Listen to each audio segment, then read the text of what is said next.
So I decided to do my night talk on how the peace deal in South Sudan got violated.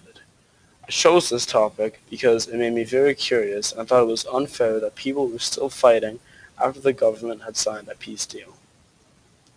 Peace deal got violated when civilians reported lootings and killings by soldiers.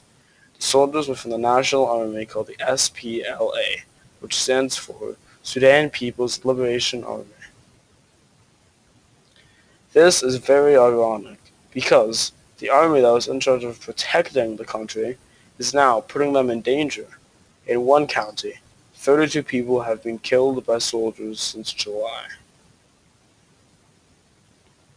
Since May, more than 100 civilians have been killed in West Equatoria alone.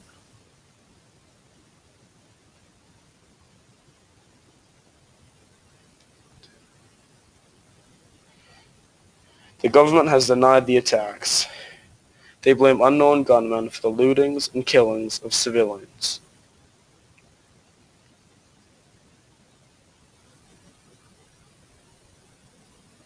The worst thing about this is that all this is happening when South Sudan signed a peace deal in August 29, 2015. That said there will be hardly any more violence in their country.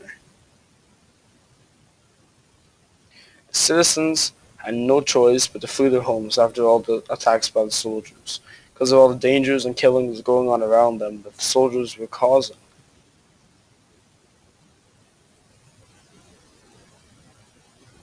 The civilians have created a group called the South Sudan National Liberation Group, which was created to fight against the soldiers.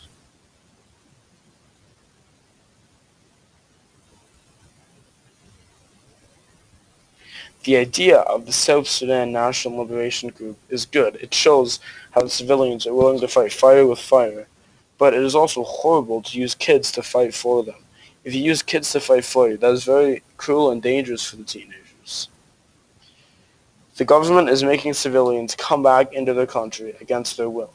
That is very unjust, goes against the Declaration of Human Rights, because the civilians deem it unsafe and they have the right not to go back there. In an interview, a 35-year-old member of the South Sudan National Liberation Group, he was asked what he thinks about returning to his city when the soldiers are still there. He responded, "How can you return to your house with the snake still inside?" So this slide compares the SPLA and the South Sudan National Liberation Group. By these pictures, you can tell that the SPLA looks ruthless and the rebel looks almost scared, but ready to fight off the SPLA. It really pisses me off how these stupid soldiers can come into Sudan and start shooting up the citizens despite the fact that they're under a deal of peace. And just by doing this, by shooting the citizens, is completely violating the peace deal. Thousands of citizens in South Sudan will not know what it's like to grow up. They won't know what it's like to fall in love or to graduate. It's all because of the people in this picture right here.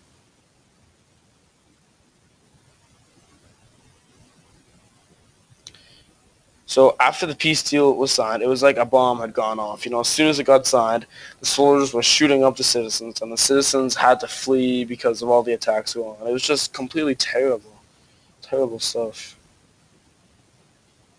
So this article right here, this whole topic violates the Universal Declaration of Human Rights number 3 because the local soldiers are attacking citizens, and that is clearly stated that everyone has the right to live in safety. And the SPLA has been terrorizing citizens of South Sudan, which goes against rule number 5 of the Universal Declaration of Human Rights.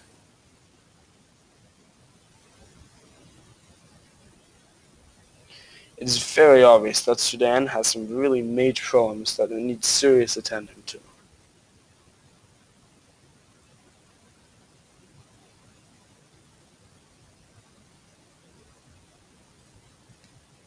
After spending hours of research on this topic, I concur that it was very wrong for the SPLA to attack South Sudan, especially when they were supposed to be protecting them. By attacking them, they also violated the peace deal. So thank you for listening and watching my Night Talk. It took me a while to make this, so I hope you enjoy.